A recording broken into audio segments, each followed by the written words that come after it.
Okay, so whether you've ever wanted to give amplifier repair a go, or if you've just been interested to understand how amplifiers work, and you're kind of interested to see what the repair process is like, then this video will be a great watch for you, and hopefully by the end of it, you'll either feel a bit more confident as to giving it a go if you've got a blown amplifier yourself that you don't want to pay out for repairs, and you're not too worried about it if you don't manage to fix it, but you want to give it a try anyway, and you're a problem solver like myself, get great satisfaction after repairing something like this. So with this video, I'm just going to go through the general amplifier repair service, give you some tips and hints to stop there being any smoky mistakes, and how best to repair the amplifier to ensure that it's reliable going forward and that the repair you've made is as close to coming out the factory new as it can be.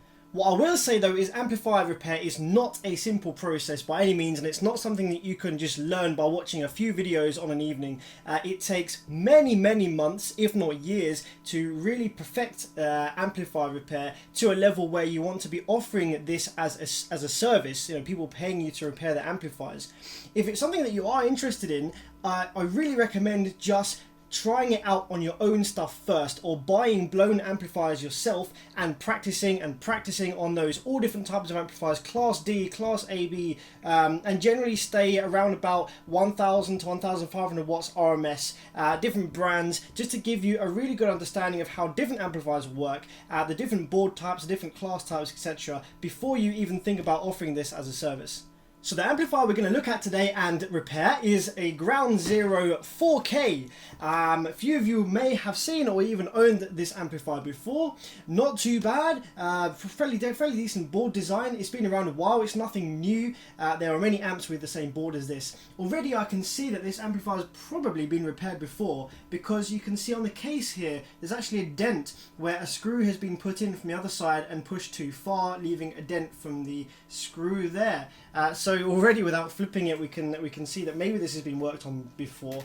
Now the board in this one, it's a class D obviously, it's a mono amplifier, and it is very similar to the boards as used in Hyphonics. Solid Audio is also quite similar, and you'll notice that many amplifiers actually share pretty much the same backbones board, just with the different modifications the manufacturer has told the factory to make. Now, a lot of times when somebody will blow an amplifier, they crack open the back to have a look inside and see what was going wrong. And a lot of the time they'll see, oh, I can't really see anything wrong, can't see any blown components.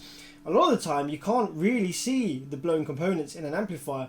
The components which are likely to blow are the MOSFETs along the side rails here, which are in this amplifier quite hard to see because they're clamped down, and the drivers on the driver board, and the drivers for the power supply and the power supply oscillator board as well here. Now often when the MOSFETs blow, they do blow in a way that you can tell. There's often black burnt gate resistors along the edges here. Sometimes the MOSFETs themselves will blow into two parts, and in very bad cases the driver transistors here will also be visually burnt. But in a lot of cases MOSFETs can actually die without showing any visual signs whatsoever, and if the protection circuits are fast, then they cut off the current before any real long burning takes place. That kind of smoky, burnt sensations you get on the board from when an amplifier has died is because the protection circuit essentially let it burn for a while before kicking in. This is more common on the power supply section, because if a power supply dies, a lot of the time the MOSFETs will actually make a short between the positive and the ground,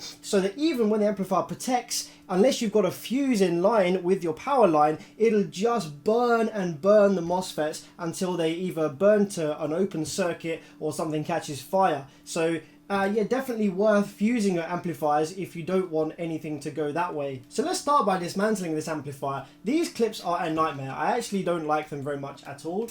They quite easily snap. And with age they get brittle, and they generally don't always after age make a very good pushing connection with the MOSFET against the heatsink. So the way to take these off is take an Allen key. You can choose different sizes depending on the amplifier. Literally pop it in the hole, and you need to pull very hard, and it may seem like you're kind of pulling too hard, but don't worry, they're very strong, and providing you've got a good set of Allen keys that are made of a good material, it will just pop off like so.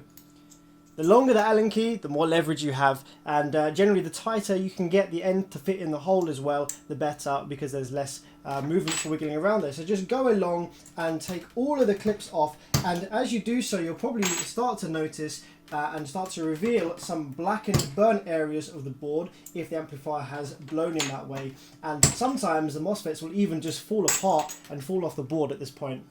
Once you've removed all the clips, keep them somewhere safe. I always put all of the screws and clips and parts from an amplifier into bags that come with electronic components, these little anti-static bags, and I label them up with what amplifier they are. Because trust me, when you're working on a lot of amps at various different times, stuff will go missing around the workshop if you don't bag it up and keep it all together. Once you've removed all of the clips along there carefully, not to bend into the transformers too much, and wow, that one is wobbly as hell. That's fuck me, that's snapped clean off the board.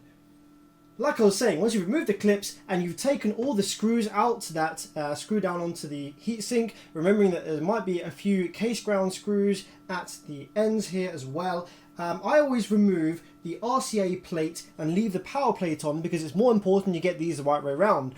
Now this amp slides out of the case, so you need to remove one of the end plates, so I always choose to remove this one.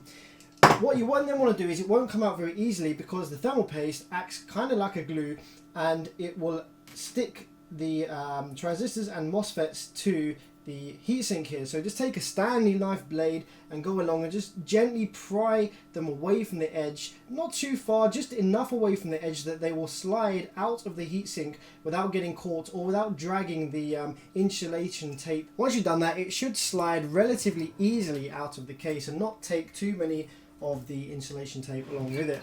Now in this case, I think the insulation tape has actually been damaged a little bit by the excessive heat from these MOSFETs, and it's crumbling a little bit here. So what you want to do is very carefully take this out the case. You don't want to bend the board too much because you can cause bad solder joints and even damage the traces on the board. So we're just going to slide this out here carefully and grab onto something solid on the top of the board to support the weight.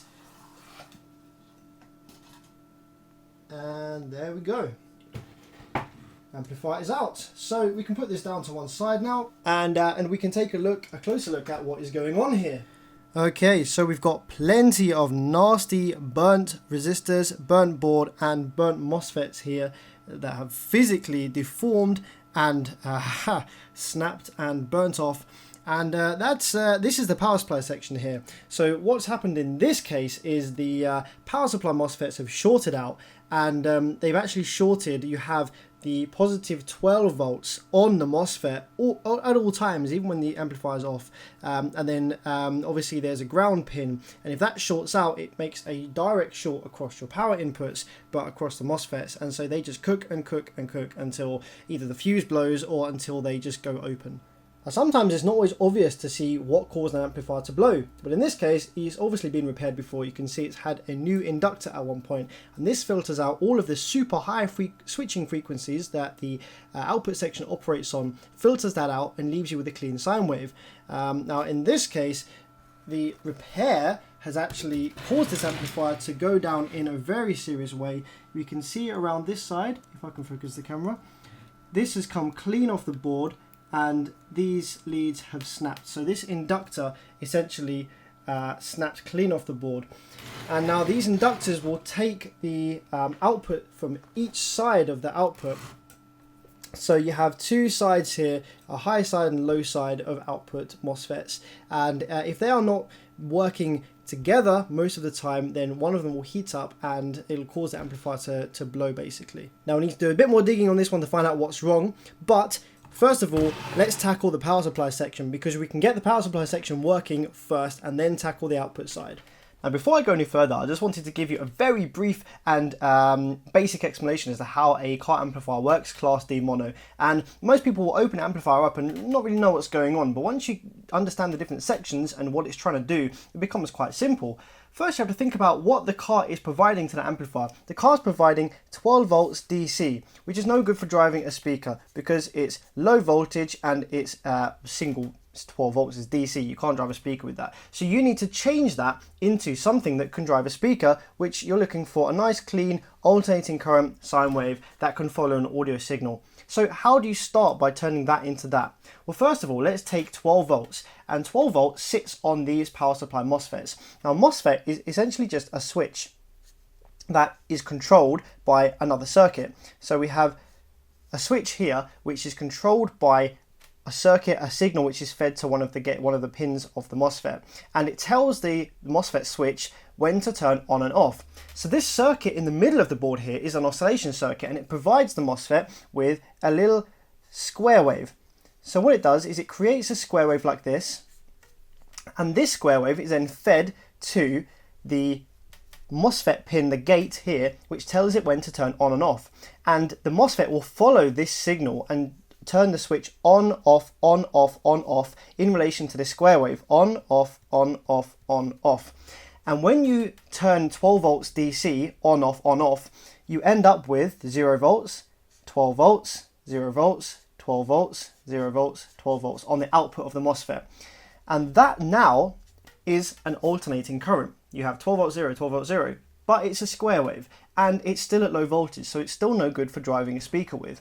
So once we've got our alternating current, we've changed 12 volts DC into 12 volts alternating current, we need to boost that up to a higher voltage to drive the speaker. So what we do is, now that we've got AC, we can actually drive that into a transformer. A transformer takes alternating current and it will either boost the voltage or lower the voltage. So we take our transformer here and we put 12 volts AC into one side, and we're going to have, let's say, 80 volts coming out the other side. Now this AC is reference, you've got 0 volts down here and you've got 12 up here. Now the way that the transformers are wound actually ends up with getting you 40 volts on the top and minus 40 volts on the bottom. So it's 80 volts of potential, but you have plus 40 volts above ground reference for amplifier and minus 40 volts below ground reference for amplifier.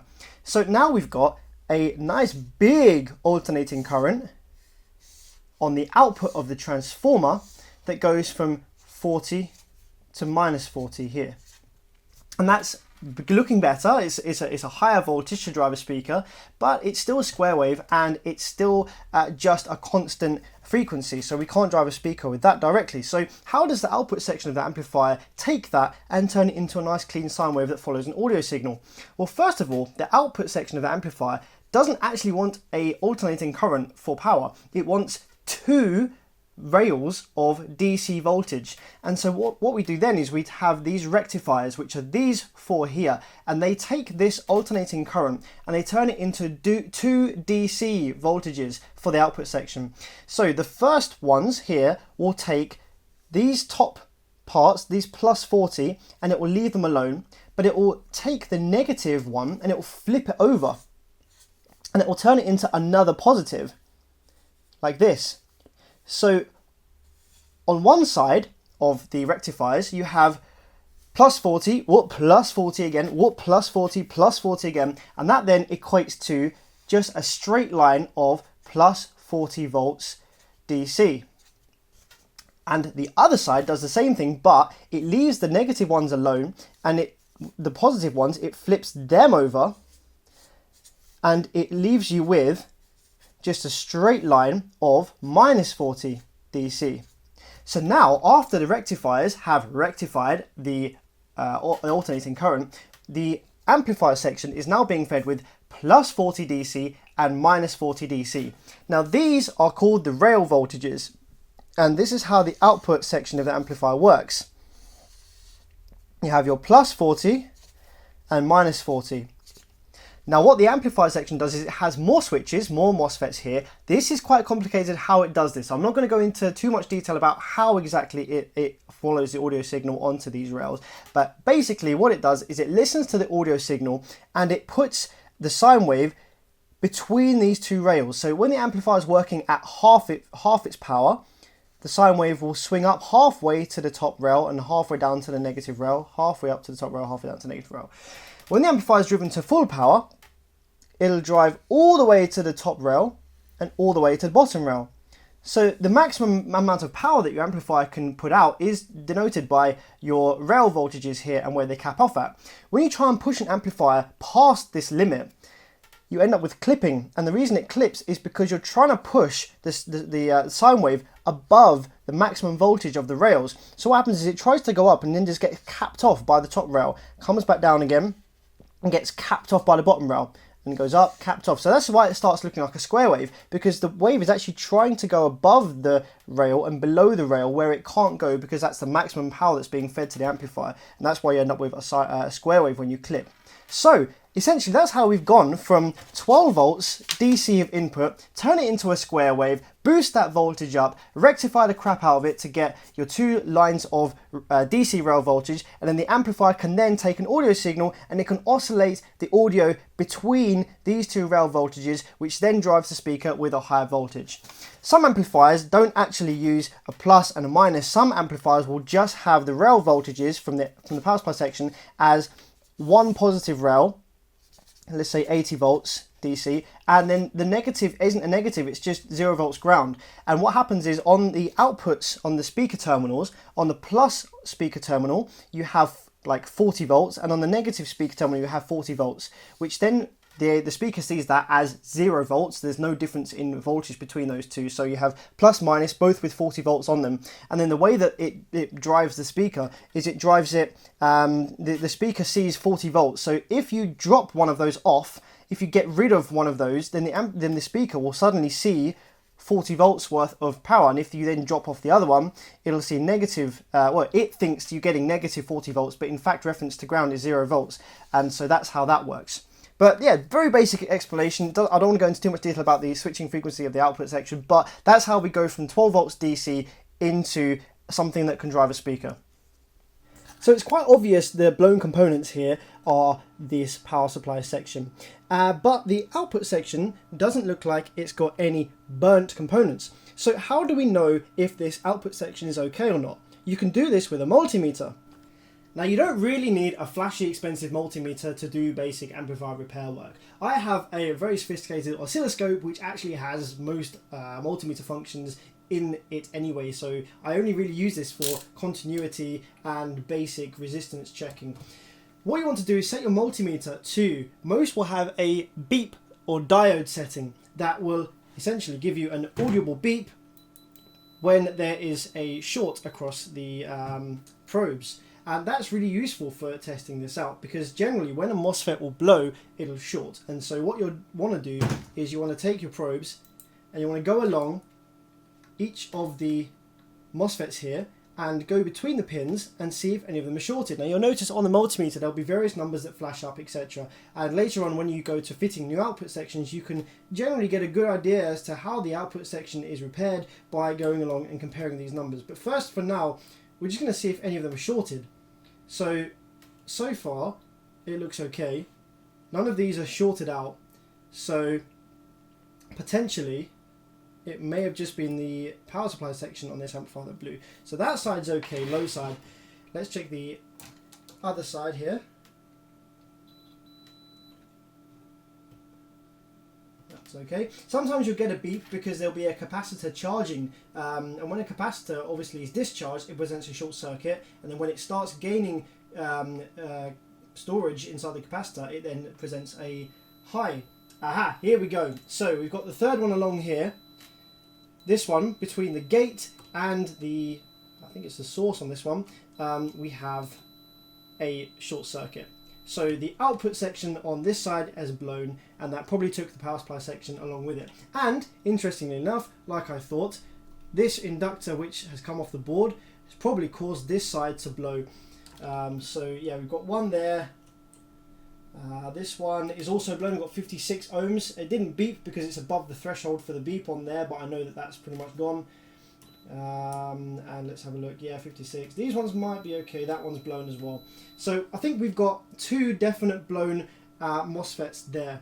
You can't just replace those 2. Very important, because these all work in parallel. So they all have to be the same batch from the factory when they were manufactured. If you put 2 different ones in there that are the same make, they're the same model number of transistor, but if they're different batches, they'll have different specs and they'll try and power and fight each other. So we're going to have to replace this whole section, and to be honest, I actually prefer to replace the whole lot if I'm going to be repairing an amplifier like this. It just makes it much simpler, and generally they're not too expensive anyway. It's worth for reliability to just replacing the whole lot and keeping these ones as spares for a smaller amp that maybe has 2 sides of 3, for example. So what we're going to do now is turn the board over, and we're going to remove all of those MOSFETs which have died. So we're going to remove the whole output side here, and we're going to remove all of the power supply MOSFETs. Now when you're removing these, it's a really good idea to have a decent soldering iron. You don't necessarily need something crazy expensive. My setup wasn't expensive, but it's fairly, it's okay, it's pretty sophisticated. I've got a, I don't even know how you pronounce this brand, Aoyui. And that's a hot air station. So we have a hot air gun for SMD soldering, and we have a soldering iron here with removable tips that have their own heating element built into the tip, and we have a fume extractor as well, which is not essential, but it came with this, so it's pretty cool. I go for this wedge tip here when I am doing most of the soldering, unless it's very small pins. I use a pointy tip.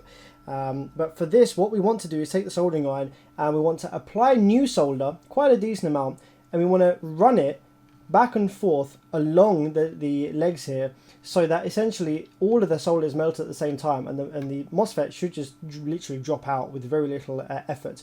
What you don't want to do is tug and pull on the MOSFET to come out with some of the pins still half soldered in. Between the top and the bottom of the board, there's actually little tubes of metal called vias, and they transfer the power or the signal, whatever, from the top side of the board to the bottom side of the board and help the legs stay in place. If you pull those out when you're removing the MOSFET, it's near damn impossible to get them back in, and it makes for fitting the new MOSFETs kind of hard, and also can make the amplifier less reliable. And in some cases, you need to actually replace the via with a piece of hard wire to get the amplifier to work properly. So very important when you're removing these MOSFETs, take your time, take care, make sure you're not putting any stress on the amplifier, on the pins, etc. when you're pulling them out. That method I explained a minute ago is actually quite good for removing the smaller MOSFETs you get in smaller amplifiers. But for these big ones, actually what I found is easier is literally just to heat the crap out of one of the pins, take a solder sucker and literally suck the solder out of the leg and out of the hole, and then what you can do is just give it a wiggle. See, that's all the solder pretty much out of there, and now there's no solder left in the hole, so you can just tap it with the soldering iron, heat it away from the edge, and now it becomes wobbly in the hole. So you can do that with all 3 legs, and then you literally will just be able to very gently wiggle it out without damaging anything. So we've removed all the solder from inside the holes there, and now you can see it is really wobbly, and we'll just be able to pull it out very easily here. Just gently giving it a wiggle just to get rid of any of that last solder. Hold it with a rag because it will be pretty hot from the soldering that you've just been doing on the legs. It transfers very easily, and you can see here that this one is so badly damaged that actually the legs have pretty much just snapped off on the board there. So we can go ahead and remove those by heating the pad with the soldering iron, getting some tweezers underneath and just pulling the legs gently out. There we go, there's one and there's the other. And now to clean those pads and to make them ready for applying the new MOSFETs, these holes already look pretty good for the first 2. What we want to do is this third one is blocked off, so apply some fresh solder, get it all nice and heated up in there, and then from the other side of the board, take your solder sucker, get under the hole and suck through. Now we have a nice big hole there ready for the new MOSFET to go in. Okay, so once you've removed all of the MOSFETs and you've cleaned up all the holes, you can see what we've got here, and we've got some pretty bad scorching to the board, and it's actually damaged some of the top pads of the board itself. And you can also see that it has burnt the PCB. Now sometimes on a cheap PCB, generally they're orange coloured from China, Baseface for example, and some other cheap brands, the cheaper PCBs will go conductive when they burn, and the board carbonizes, and carbon is conductive. And so when you see a board that's actually physically burnt like this, take your multimeter, put it on the highest ohm setting, 2M, maybe different for yours, and you just want to probe the board and move your probes very, very close to each other, push down quite hard on the board and see whether you get a reading. You should have absolutely no reading on the multimeter whatsoever. Because the board obviously is meant to insulate. There's no good having a PCB if it conducts between pads. So you literally just want to go ahead and put your probes close together to check the board itself isn't conducting. If the board is conducting, then you need to cut that section of the board out and things get messy very quickly. So this has had quite a bit of damage, and you can see here this one, it's pulled off, that's completely burnt away all up where this trace is meant to go. Now you can see here there were some resistors which also look like they've been burnt. Now this is the drive circuit for the outputs for the power supply, and this board here has an IC which generates a square wave that will then drive the MOSFETs on the output. And what this does is this sends the square wave essentially to these driver transistors which buffer it and give it a bit more oomph so that it can drive the MOSFET easier. And the outputs of these transistors travel along the trace on the board and through the gate resistor before it gets to the gate of the MOSFET. The gate resistor is there to cancel out any kind of echoing or oscillating from any ringing on the trace itself from there to there, and also to deal with the capacitance of the gate leg of the MOSFET, which you'll understand a bit more as you start to learn about MOSFETs. And sometimes these will die, they'll either go short or they'll open, but sometimes they'll survive and they look like they have blown, but in fact they actually have just been covered in soot from the MOSFET.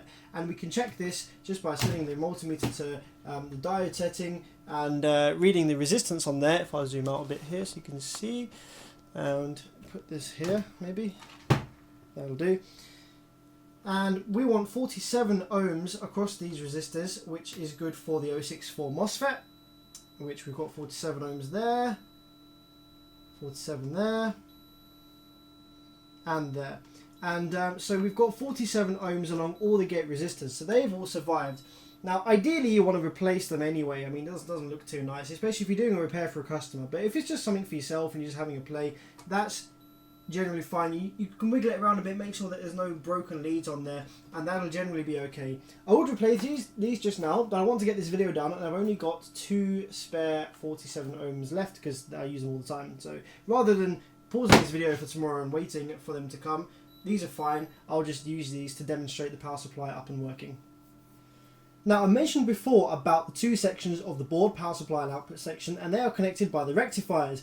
Now these rectifiers take the output from the transformer and they convert it to DC for the output section. So if we want to make a repair just to the power supply section and we don't want any problems in the output section causing an issue for the power supply, all we can do is we can actually remove the rectifiers temporarily from the board, fix the power supply, get that up and working sweet, and then move on to fixing the output section, knowing the power supply is working perfectly. So to do that, we can remove the rectifiers here, which will then give the power supply nothing to power, making sure that it fires up okay, that all the MOSFETs are balanced, the drive signal is good, and then we can replace them and then start work on the output section. So the rectifiers would generally be either 1 type or 2 type, depending on 2 different types, depending on how the output section works. So just make a note of which ones are where. Sometimes it will tell you on the board, but often it won't. So make a note of which ones go where and just remove them in the same fashion as you removed the power supply MOSFETs. Put them to one side and then start work on the power supply.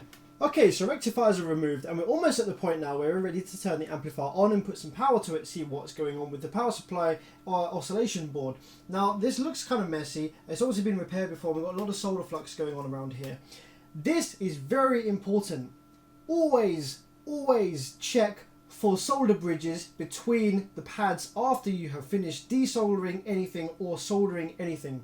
And I cannot stress this enough. Sometimes you can't even see the tiniest bit of solder making a connection between a pad, and if you apply any power with any sort of current, then you risk doing even more damage to the amplifier than has already been done. So what I would do is, even if you can't see anything, just take your probe from your multimeter, and the board itself is very solder repellent, and just do a little scrape in between any of the solder pads, just to ensure that there are no stray bits of solder or anything making a bridge between any of the solder pads. And that goes for the output section, power supply section, and the rectifiers here. Anything that you've soldered or desoldered, just double check on both sides of the board for solder bridges. It will save you a lot of time, headaches and hassle. You put it and back together, you think it should be fully fixed, you turn it on, it goes into protection, something blows, you scratch your head as to why, and when you take everything out you look and there is a small solder bridge between two pins, and it just makes life so much easier if you do it after every time you solder something.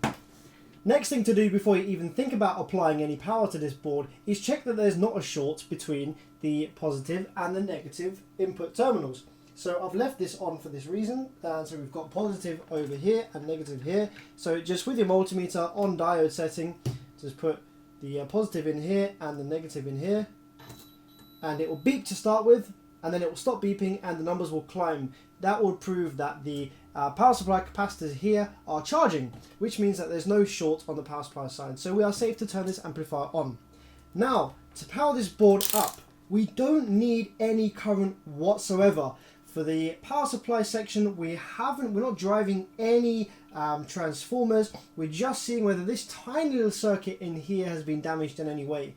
And this goes for throughout the repair process. You don't want any current really going to this board whatsoever, because if there is an issue somewhere down the line and you've got current available and there's a short circuit, then it'll just end in smoke, flames, etc. So what do I use for turning an amplifier on like this and testing it out throughout the repair process? I will show you. I just use a cheap and cheerful AC to DC converter.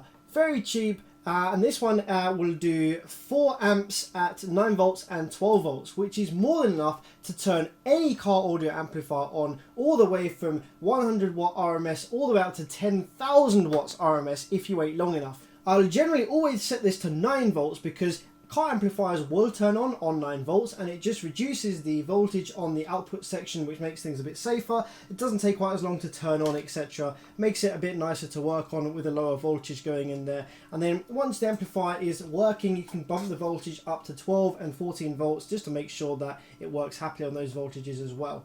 Now, this is important as well. I always choose a small power supply that doesn't have a ground pin.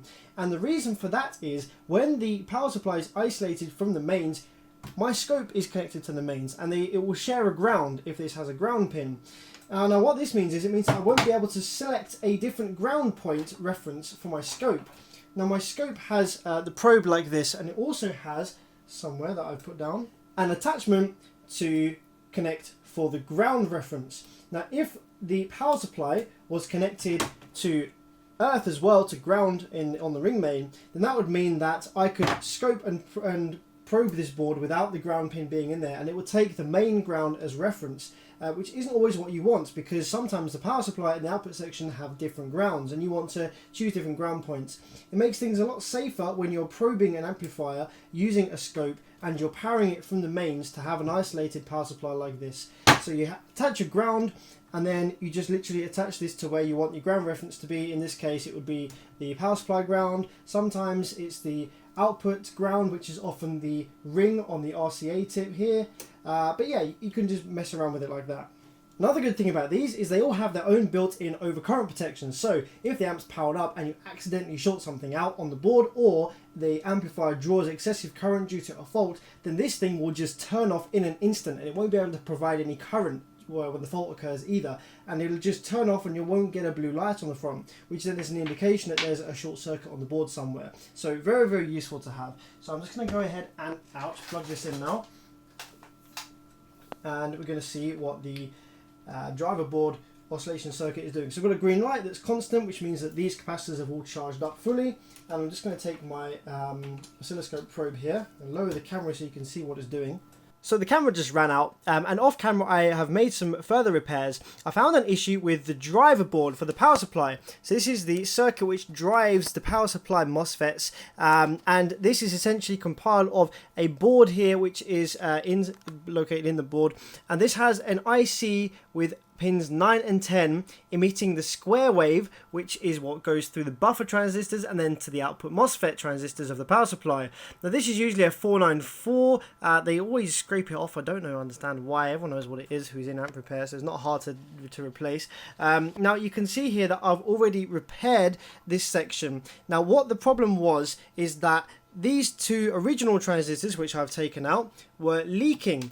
When you turn the amplifier on and you probe on the gate resistor here, you can see the square wave that's being sent from this circuit to the MOSFET, and you want to check that it looks okay, because you want to drive the MOSFET correctly and you want the drive to be the same on all 4 banks. So what we're going to do is apply the remote just to show you, and look at the scope over here, and you can see the square wave building there as the amplifier comes on. And that is now the full duty cycle of the power supply wave trying to drive the MOSFET. And this was actually present on all 4 banks. And I went around with the probe and I just checked that it was the same on all 4. And this was quite hard to notice, but you'll see here that this square wave is 4.6 volts. You can see it down there in the bottom of the screen. And all 3 banks here, 1, 2 and 3, were 4.6 volts. We can check that by lifting this and going over here, 4.6. And this one over here, 4.6.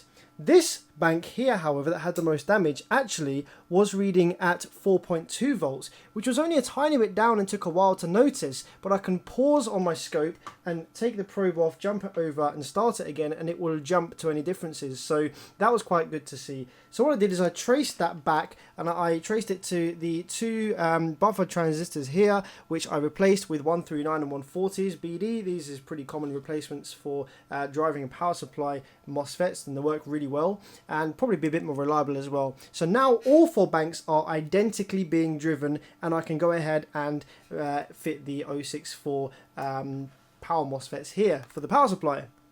Now this board has obviously got a lot of damage, and this is a customer repair. So what I have said to him, now I've got to the point where I know what's wrong with the amplifier and I know how much work is going to be involved. I've sent him a message and told him how much it will be, and I've said to him, do you want me to go ahead with it, because it's quite a lot of money for this repair. So I'm just waiting to hear back from him as to whether he wants me to continue with the repair or not. Hopefully he'll say yes, and I can continue a part 2 to this video, and you can see me go through the process of fitting the power supply MOSFETs, checking the power supply works okay before the rectifiers are then refitted, and then starting work on the output section, and also the output driver board, which is this board here, which is a bloody nightmare. I'm glad that this is one of these amplifiers actually. Hopefully I can show you how complex the process is to repairing these, because these are a nightmare to repair. We'll need to replace that chip there, which is the driver chip for the output side. May have to replace that CL4 capacitor. D3 Xenodiode should be okay, but we may have to look at that.